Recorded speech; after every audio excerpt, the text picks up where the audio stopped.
Hello, BookTube. I'm back with another castaway. This is Matt Wall from Paperback Junkie. Take it away, Matt. Hello. Welcome to Sean's channel. Gosh, I'm so into the stupid thing, the cadence thing. Okay. So anyway, I am Matt Wall, and I am a writer and booktuber, tuber. And man, I should have thought about this better. But yes, I do things. And yeah. And what do you do on your channel? Oh, yes. What's the channel like? The channel is just like that. Horrible breaks for no reason. I do a lot of pulp poetry. Right now I'm in the middle of a giant unhaul that will probably last for months, looking at all of the boxes of books that are here. So that's kind of a lot of what's going on. I'm also doing like a poetry workshop thing on the channel too. And yeah, so the channel's fun. I'm enjoying the hell out of that right now. Yeah. Okay, you want to start right into the books then, or? Yeah, let's start right into the books, because this has been like when you brought this up, I of course overthought the whole fucking thing and started going deep into things that I probably shouldn't have gone into. But so when it was brought up, Desert Island, 8 books, go. I was like, okay, so I need my big book of pulps, my big book of Black Mask, my giant Conan comic strip book. I need this, that. And then I'm like, why would I be carrying all these giant, stupid books? Like, these are so big. I would never leave the house with these. So that's stupid. I'm not going to do that. So then I went the other side, and I'm like, well, I can only take pocket paperbacks, because why would I take good copies of any of my books out on to, like, I guess I was on a cruise ship or something to get to the island. On a 3-hour tour? Yeah. And that's the thing we were talking about. Like, can we make a Batman omnibus out of coconuts and all that stuff? The professor could. The professor could. Well, I hope he can draw. All right. So, oh yeah, the first book I don't have in my hand because it's in a box somewhere, but it is Primitive Technology by I think it's John Plant. Primitive Technology is a YouTube channel. Yeah, it's just called Primitive Technology. And this dude has a bunch of land in northern Australia that's all jungly, and he makes stuff primitively. He has a hand axe, which is just a sharp rock. And then he makes other stuff, and he builds huts and grows vegetables and makes charcoal to burn other things. And so I would definitely need to have a book like that, preferably that one, because that starts off very like basic level stuff. So, and as long as I have my glasses, I think I can start a fire. So, or I could just rub sticks together. But then I was like thinking, I'm like, what kind of island is this? Is there wood on this island? Is there any kind of vegetation? Am I going to starve to death on this island before I even read these books? Do I have anything to make a fish trap? So, yeah, so that book would probably be important to have. Yeah, I remember being introduced to the channel through you when you were out in the desert, not an island, but in the desert. Which I think might be worse than an island, to be honest, because an island has water, and the desert did not at all. But did you ever see that book, the Primitive Technology book he did? Yes, I did see. I don't have it, but I did see it. It's quite lavishly done in many ways. Like, there's a lot of diagrams and everything. Yeah, it looks really good. I think the biggest complaint, and a complaint I had with it, but like didn't bitch about it or anything, but everything in that book is just based off of a video he already put out. Like there was like absolutely no new information. So if you've watched all of his videos, then like that book isn't that great. But if you're on a desert island, you don't have the internet, so you won't be able to watch his videos anyway. So the book is good. Yeah, no, it looks interesting because I like watching it, like, you know, him making bricks and things like that, and and building walls and everything. There's a few channels like that, but that one's If you watch his channel with the captions on, it's like in depth of everything that's happening, even though he's not saying anything, and it's very ASMR. But like the whole, if you have captions on, he'll be explaining every single thing. Because I've watched so many of his videos where the video's going and going and going. I'm like, what the hell is he even doing? I have no idea what's happening right now. But then I finally read a description of a video, and it's like, oh, turn the captions on so you'll know what I'm doing.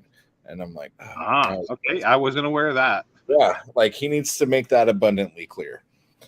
Okay, so that was the first book. Sorry about that. Second book, we are going to go Galapagos, Kurt Vonnegut. Now, this is not first getting on you definitely chose something for getting stranded on an island. Yeah. So I thought to myself, we like Vonnegut, what should we read?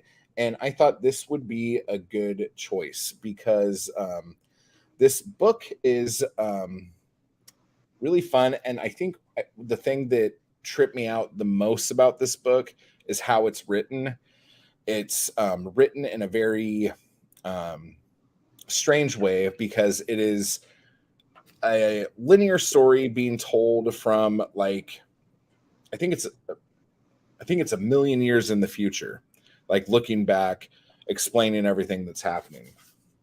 And here's a good example. Like one of the things that the book does, because it's like this, it has asterisks next to people who are going to be dead before the sun comes up. So like you have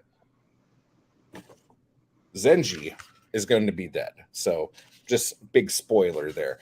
But I like this because it shows the evolution of the people who survive basically the collapse of civilization and the end of the world, and how they are able to continue life over the next million years. It's very funny. It's very tongue-in-cheek.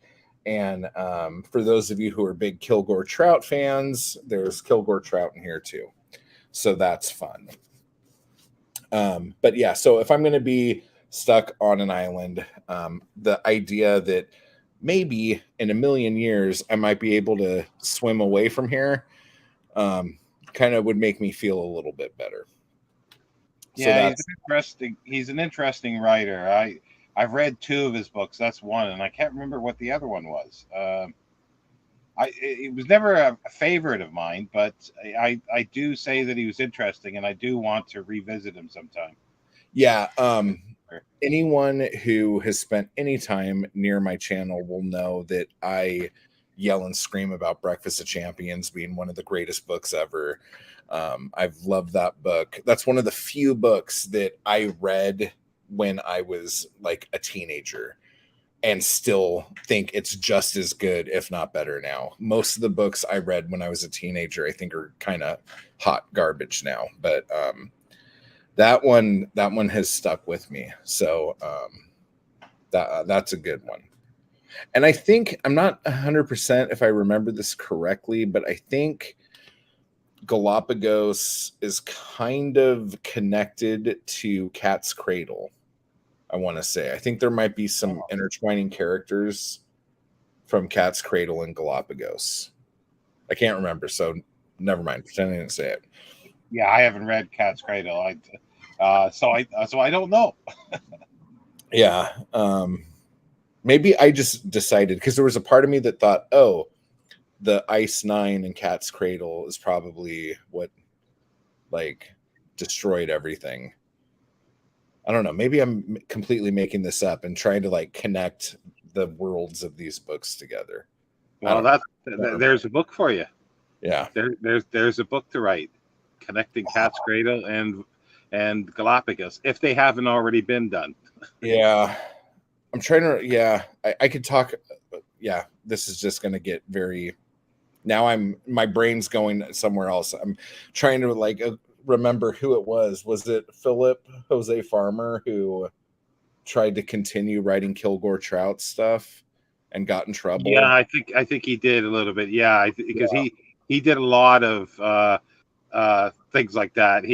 I love his stuff, but he had a warped imagination. Yeah. All right. So this one we will talk very briefly about.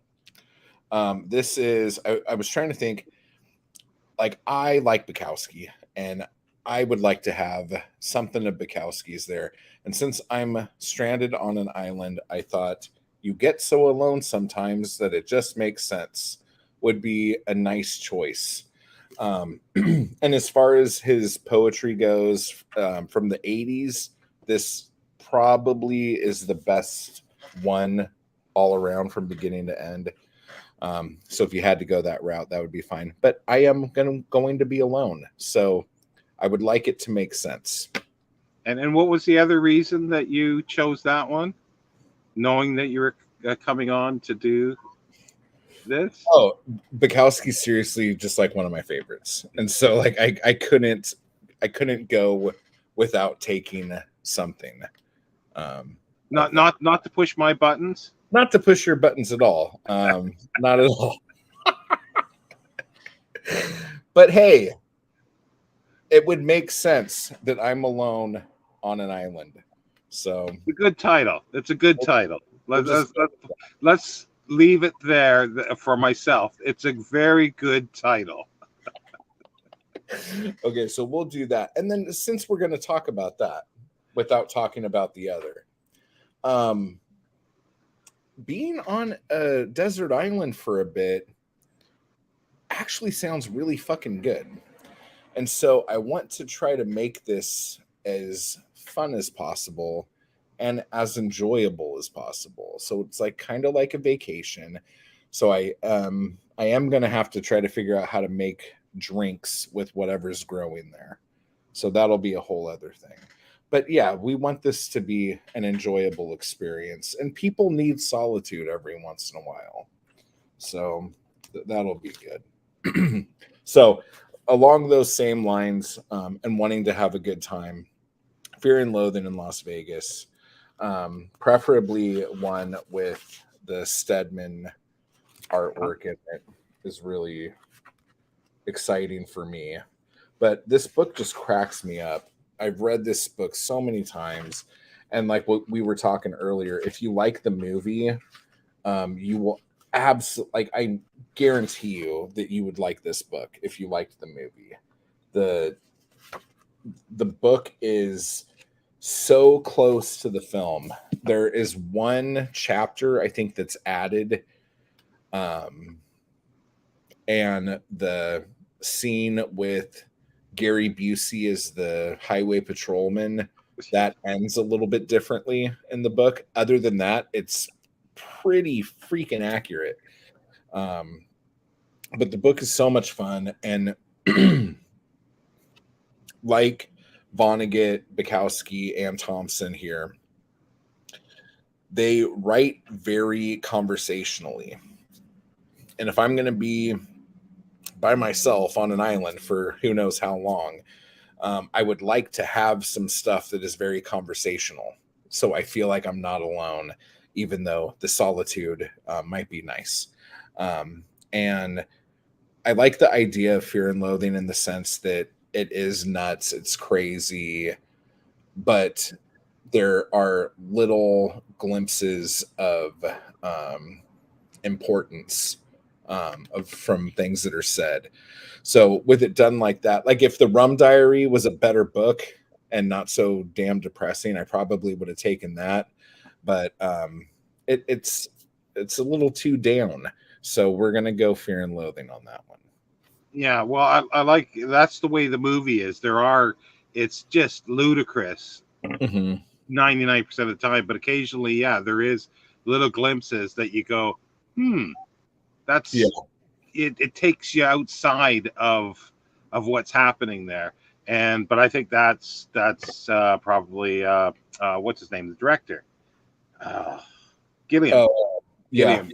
Yeah, that's him. I think that did that. So and apparently, I guess Johnny Depp spent some time with Hunter S. Thompson Oh, yeah.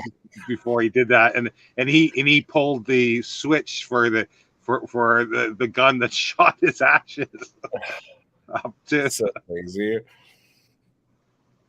Yeah, that's a funeral, all right, man. So there's that. And then for me to feel a little more adventurous, I have Conan the Adventurer. Now, typically, I don't like the L. Sprague de Camp rewrites of these.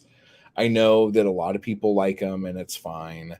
But I don't have. I've always wanted to get those Del Rey editions and those big ones that have like everything in it and all that. But I just haven't gotten around to getting those yet. I have ebooks of them, but that's not going to help us now, is it? But the reason why I want this one is because the Slithering Shadow, or Zuthal at Dusk, is my favorite Conan story.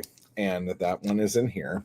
And that one takes place in like a desert. And there's this weird little oasis city in the middle of nowhere, among the sand. And there's wine that heals you of everything. And it's just like nothing could be better. And then like there's some slaying of like demonic monsters and stuff, which is fine. But so that would just be a little fun, and I could like break a branch off a tree or something and like run around the island and pretend I'm being Conan and my weird little loincloth, and I smack a stick on things. And yeah, so that would be fun. So that would be me playing. That would be my playtime, I think.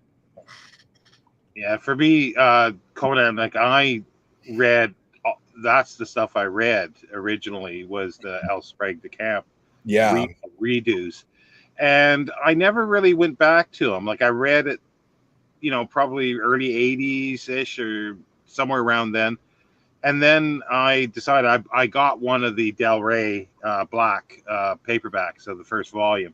Yeah, I read some stories for February what do we call it? FFS. Oh yeah. Fantasy stories, I think it was. Yeah. Yeah. And it was a weird experience because it's not what I remembered. Mm-hmm. It definitely was what I remembered, and I only read a couple stories, so it's something that I'm going to definitely have to delve a little more into because I think they have their place, but yeah, it's just for some reason I have fonder memories of the L. Sprague de Camp, but I'd have to get at least one of those and compare it now to see. Yeah, I think I remember I had a really big talk with Mark Richardson about this one time, because he came in to the Conan books through the DeCamp books as well, and I'm sure I did too, because these like were the ones that like I would sneak from my dad to like read stuff and everything like that. But I was so young, I don't think I was actually like connecting with anything. And so by the time I was old enough to start looking at what the books actually were, all of the Weird Tales versions, like the Howard originals, had been republished and all that stuff. And a lot of the fragments that DeCamp and Lynn Carter ended up like taking and turning into other things. And then this is the thing that was kind of made me a little icky about the whole thing, was when DeCamp was taking, I want to say it was, what is it, Elborak? He took like an Elborak story and turned it into a Conan story. Hawks over, I can't remember what he changed the name. It was originally called Hawks over Shem. Or wait, no, that's what it ended up. It was Hawks over Egypt or something like that. And he wrote Hawks over Shem and turned it into a Conan story. And so you have all these things where like there's just little things where there aren't as many connections between the stories. Like Conan is different in different things. And that's why it's hard for me to, I keep collecting all of the Tor Conan books that came out like in the 80s after the Robert Jordan books. And I've read 3 of them and wasn't really happy with any of them. And I don't know if I'm ever going to be happy with any of them. But it's like, because I feel like there's a lot of things that are just better as short stories. Looks like you frozen there. Oh, okay. Are we all right now? Yeah, you're back in. Okay. See, I said it can happen, but I got scared. That's just the internet telling me to shut the fuck up and to like move on. Yeah. So Conan. Yeah, we could talk about that for hours. But yeah, no, it's definitely, he's worth reading. Not just Conan stories, but everything he's done, I think. Oh yeah, the Elborak stories are great. The Solomon Kane stories are great. Like if you can handle 1930s sensibilities, even the Sailor Steve Costigan stories are like amazing. Like I never thought like reading like stories about people boxing or something like that could be interesting. I'm like, how is this going to be interesting? I don't understand. Dude, Howard totally nails it. And I'm sure there was a lot more because that was a whole pulp subgenre, just like fighting and boxing stories. And they are so good. Like they're so exciting. It makes you like, when I was reading those, I'm just like I want to go out and box something because now I'm reading about it. Whatever. Yeah. Whew. Okay. So the next book I have here is this City Lights Pocket Poets Anthology 60th Anniversary Edition, edited by Lawrence Ferlinghetti. And the reason why is because there is some good stuff in here, but there's also a lot of stuff that isn't that good that I could use as kindling or to start some sort of fire so I could cook the fish that I caught out of the water. But there's enough good stuff in here to keep as a book to read. But there's some other stuff, and it's poetry, so I could just rip off like pieces of a page to put in the fire and make sure I have enough fire to keep me warm. But, yeah, I saw you have that on your channel, and I was quite interested in it because I didn't know it was out because City Lights, because that's the City Lights bookshop, and publisher. It's long gone, isn't it? I think. No, it's still there.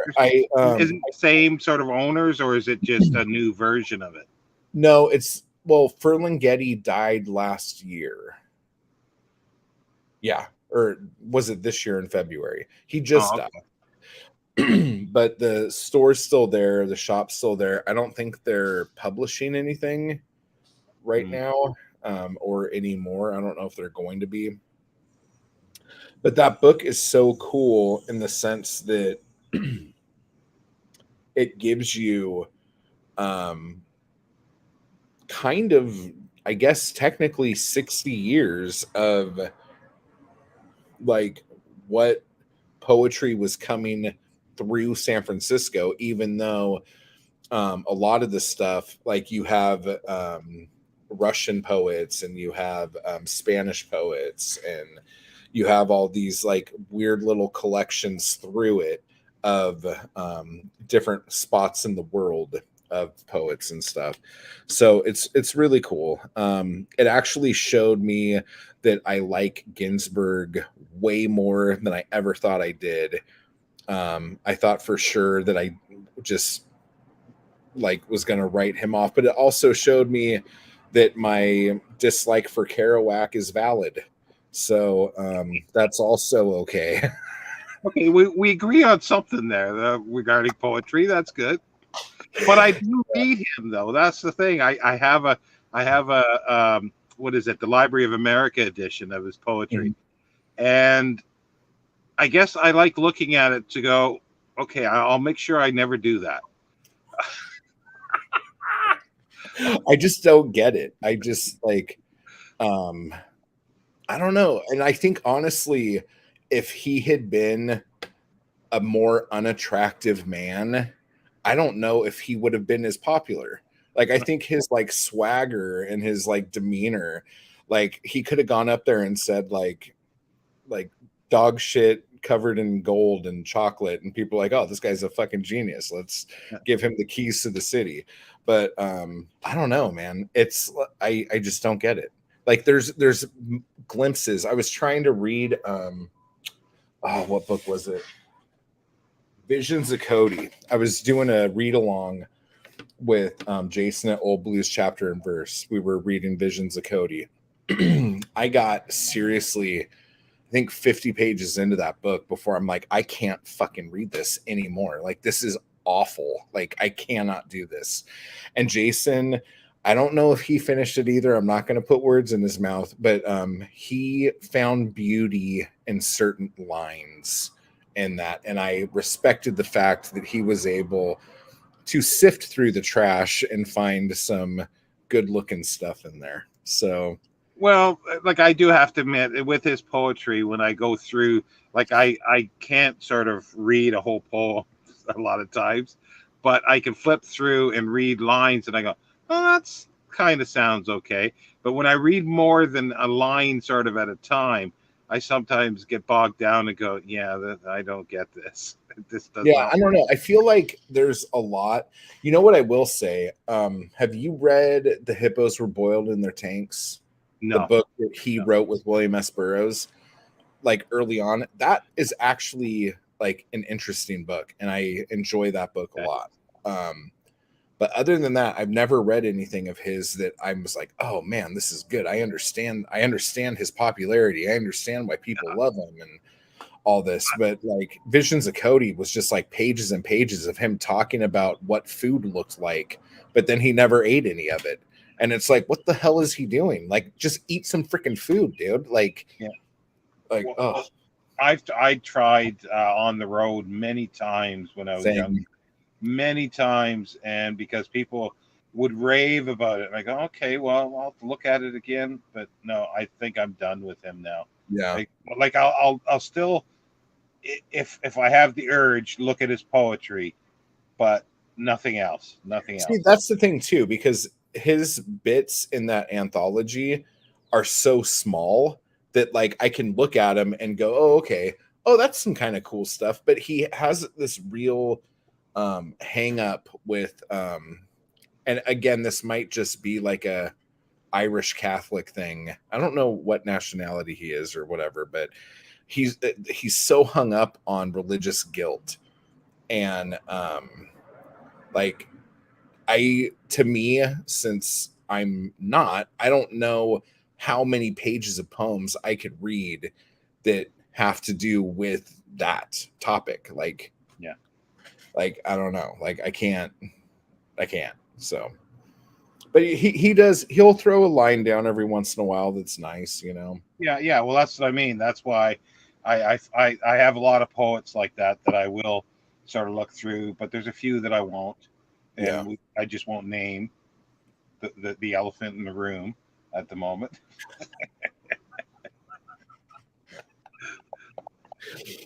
It starts with B. Yeah. But that's the thing. Like, there's always something that is kind of neat, and it's and it can be useful. I think I don't know. I find it as writing poetry. Do you as well? Just sort of looking through other people's poetry and seeing how they put some words together, and then it gets you thinking on a different track, and that is helpful to me at times.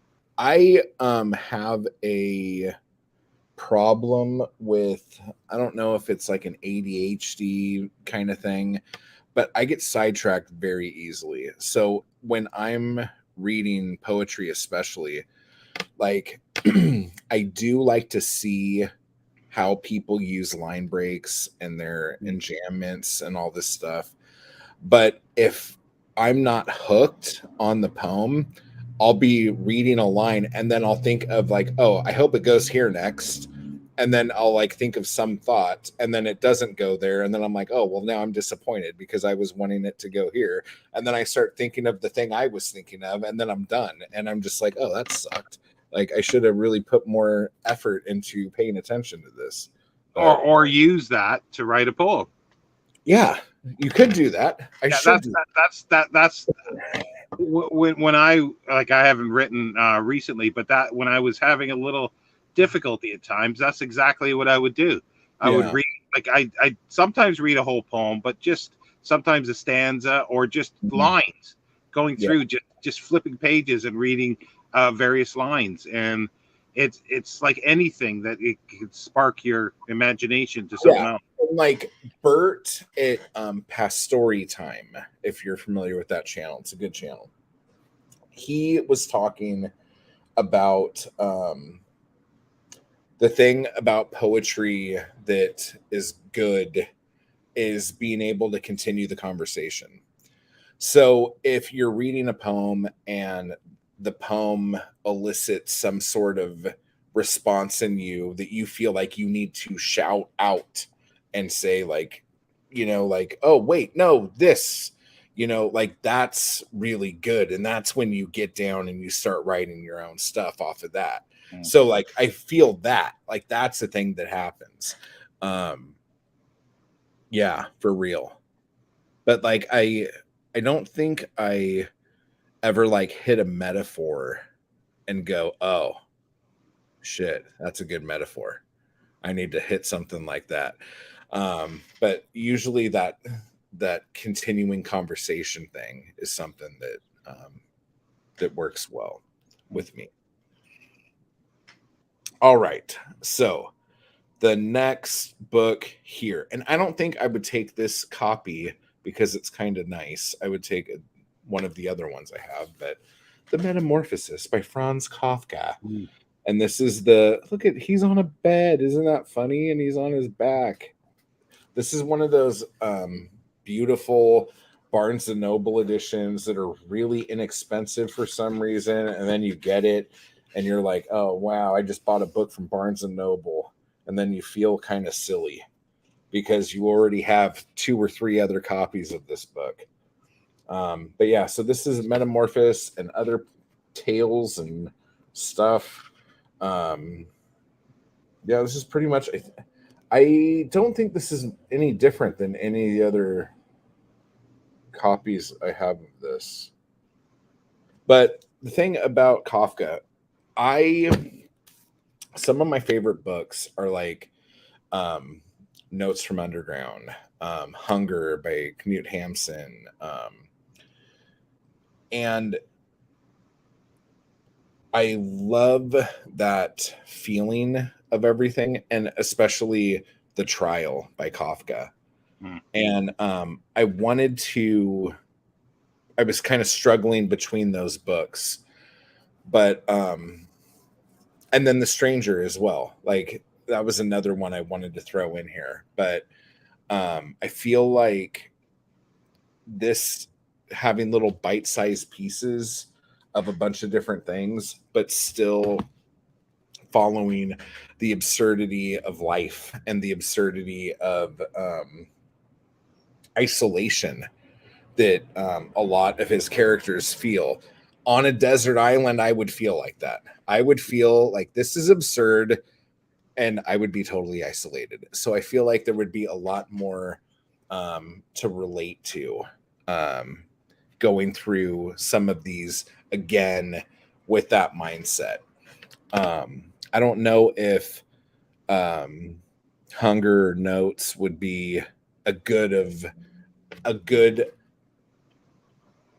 as good as something like this would be. So that was my choice there. Yeah, that would be. I could see the difficulty between the trial and metamorphosis. That would be to me. But I've never read. I don't. Yeah, because I'm pretty sure I've not read The Stranger. I know what it's about, but I've never read it. So that doesn't come into the mix for me. But I like his stuff. It is absurd. It's absurd, weird, and like I guess you in my mind I could put it with Fear and Loathing in Las Vegas, even though I've not read it. But I could, even though one is drugs and the other is, well, we're not sure. Yeah, it's like, it's just, how do I say this? It feels like, even in like in the penal colony, and there is just this, another thing about these that would be great, and this is the same thing, is that a lot of the absurdity and a lot of the isolation and what do you call it when people push you out? Well, people pushing you out. It's society being ran in a way that is so ridiculous and makes absolutely no sense. That even though you're off by yourself, even though Gregor turns into this giant cockroach thing, like, is it really that bad? Like, is it really that much better out there with all of that crap than it is right here, right now? And I just think on that island, that would be a very good thing. Like, the more and more I think about this, I'm like, is there a deserted island I could go to and take books with me? Like, it's sounding better and better every time I open my mouth, especially with the news, which we're not going to talk about the news. Come on, this is a fun thing, right? Well, I've always said, I just give me a cave, a dry cave with lots of bookshelves. I think I'd be happy. Yeah. People are hard work, and we like to interact with one another, as long as they don't make us angry. So, with that said, my last book is Conspiracy Against the Human Race by Thomas Ligotti. This book is so good, and like, I started a series about this like a year ago, and I just started going over it again so I could continue it because I really miss doing it. But this is basically a book of philosophy, a book of kind of taking a lot of pessimistic elements and taking like Schopenhauer and what's his name, Zaff, and taking a lot of the things they said and taking the stuff that he says and turning it into what we have to swallow every day in order to live in this world. And I didn't bring it down because I forgot, but if you have his short story collection, Teatro Grotesco, and you read those short stories alongside of this, it's mind-blowing how much of his short horror fiction is based off of a lot of the stuff talked about in here. But I was just thinking, and getting to the point, oh, that's just a motorcycle, a very dinky motorcycle, who wants to just stop right here. Oh, and he has a horn. That's amazing. Oh my God. So loud. Sorry, everyone. But if I'm going to be on an island for an enormous amount of time, I would like to be reminded why the human race is hard work. So being there, I won't feel so bad. And knowing that my existence among others is just taking up precious resources would make me feel better for being away from everybody. And knowing that the people who would be around me would probably just piss me off anyway, makes me realize that being on this island is just giving me time to read, as long as I don't have a Twilight Zone issue and I break my glasses, and then I can't read anything. And that would be horrendous. Well, poor Burgess, but that's one issue that I think everybody will have on this island is, do we take multiple pairs of glasses? That is a valid question. Yeah. But with regards, none of these books are large print editions, so I'm screwed if I break my glasses. So with regards to the Legati book, I've never read it. I've seen it. I think it's in a Black Penguin too. I think, isn't it? I think it's in a Black Penguin. Yeah. Yeah, because this is a penguin right here. So yeah. Okay. And only one other person I know has attempted to read it, and completely opposite to yours. They thought it was utter ridiculous and terrible. So now I got two polar views here. So that's interesting. Well, I mean, if you don't like Schopenhauer, you're not gonna like this. Like, that's just like right out of the get-go. Like, that's yes and no right there. But I think people who enjoy horror or who enjoy like dark fantasy would probably enjoy this as a philosophy book, just based on how a lot of the analogies he uses are kind of weird and odd, and like, it's not like you're not going to get analogies like that most, especially modern teachers of anything would ever use. Like, he's using like terrifying puppets and circus sideshows and all of this stuff as the analogies to explain the things that are going on. And I think another thing too, the idea of procreation being a bad thing is something that any parent is going to have strong feelings about. So when someone tells you, oh, you having kids was the wrong thing to do, you're like, listen here, buddy, like, get all mama bear on somebody and want to like rip their heart out and everything like that. So but yeah, I can see that. And I've also heard from people who've read this that ended up very depressed after reading it. And I don't know, like, I found a lot of hope in reading it. So it just, I guess it depends on your mindset when you go into it, I guess. It's not that long, I don't think, is it? It's like under 300 pages, or no, maybe it's more. No, it's like 250, 245. Yeah, it's 245 pages. It's heavy. It's heavy stuff. It's not like, let's just like read through this. It's like you read little sections and then you have to sit there and think about like, how do I feel about that? Do I agree with that? Do I want to argue with somebody about that? And then you go through and then you have all these arguments, you know, like you put them in there. And so I don't know. Yeah, well, that's you know, it beats going to a department and paying for an argument. And only the Monty Python people will get that. There you go. Oh shit.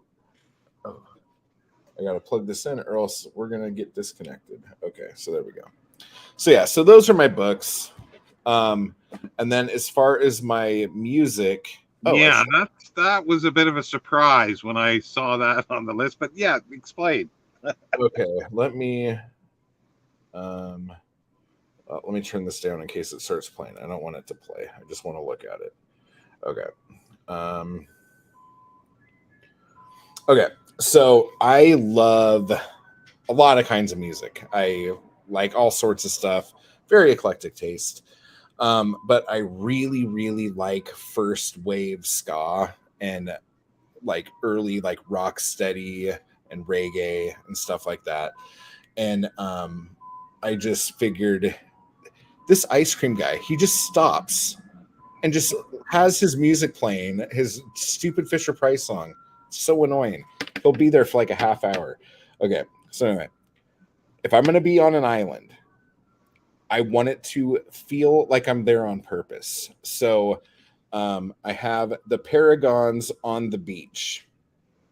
And from front to back, this album is so good. So many good songs. On the Beach, obviously, um, is a great song. And it's great too because for the longest time, and it might actually say this, but I thought he was saying one more box of ass, but I don't think that's what he's saying. But Island in the Sun, When the Lights Are Low, The Tide is High, that song a lot of people might know from. Blondie. There you go. Yeah. So Much Pain, Only a Smile, I Want to Go Back, Happy Go Lucky Girl, Yellowbird, Wear You to the Ball, Mercy, Mercy. Ugh. Riding High on a Windy Day, My Best Girl, Silver Bird. Whole album is just front to back. If you like early ska, if you like early reggae or anything like that, and if you like doo-wop, because I also really, really love doo-wop, and a lot of the the rock steady music out of the Caribbean, let's say, was basically just picture reggae mixed with doo-wop, and you have that. And so like there's a lot. If you remember that song by the Flamingos, how come I can't think of the name of the song? Oh, you are here and so am I. What is that song? It's like the song that everyone knows by the Flamingos. Okay, anyway, so that one Flamingo song, um if you like that and you like ska, like you would probably really dig this album because there's a lot of elements that you hear in the Flamingos doo-wop stuff that you get on the Paragons album right here. But yeah, so it was either this or like Toots and the Maytals, uh, what do you call it? Funky Kingston. Like those were like my two, but I think this one is better for if I was on a beach and that's where I was, that would keep me happy. So Yeah, I haven't heard anybody speak of or the Paragons for I don't know for how long. So that's why I was sort of so going, good. is this is who I think it is? And then, but I had to check just to make sure in case there was somebody else. Well, it's But funny no, because at first I was gonna go, oh, I could get one of these like giant, like the Trojan like skinhead collection or the Trojan Rocksteady collection, and there's like 100 songs on it. And I'm like, but are my favorite songs gonna be on those? I don't know. Do I have time to look through all this and figure it out? And I'm like, you know what? I'm just gonna play it easy and play it safe and just go on the beach. Such a good album. So good. yeah, no, it's a good album. It's just I was surprised and because I think I probably first her it was probably from Blondie's what is it Auto American I think album 1980 81 the Tide is High, which I loved, and then I realized that it was somebody else, and then that's where I discovered them. I Only Have Eyes for You is the Flamingo song, by the Oh way. yes, Yeah. okay, yeah. Yeah, I think it wasn't on the first Blondie album, I don't think. Or the No, it's on the air one. It's the one with uh the rap song that has it, but it's yeah. 1980. What's the name of it? I'm pretty sure it's Auto American. I think it's on Yeah. the Auto American album. It's so weird because like I like heard the Paragons and all this stuff and heard all those songs and never once put together that Blondie had also done that song. And I just thought, I'm like, wow, this song just speaks to me. It's so familiar to me. Like, this is so, oh my gosh, this is great. And then I was at Rite Aid. I was at a drugstore trying to buy shampoo, and the Blondie version came on over the thing. And I thought I was in some like crazy, like, I'm like, what is happening right now? And I'm like, oh, wait a second. I'm okay. Yeah. Completely threw me for a loop there. But Rapture. That's the song. Yeah, yeah. I think it's the Rapture. It's our early rap. Oh, Debbie. Now your luxury item. Oh yeah, my luxury There's item. a bit of contention here for that, but we'll get to that in a minute. I have to figure out a way to do this. So I'm either going to try to find a stack of notebooks that also comes with pens shrink wrapped together. I don't know if that's a thing. If it is somewhere, like, am I going to Costco before I'm getting on the boat to get shipwrecked somewhere?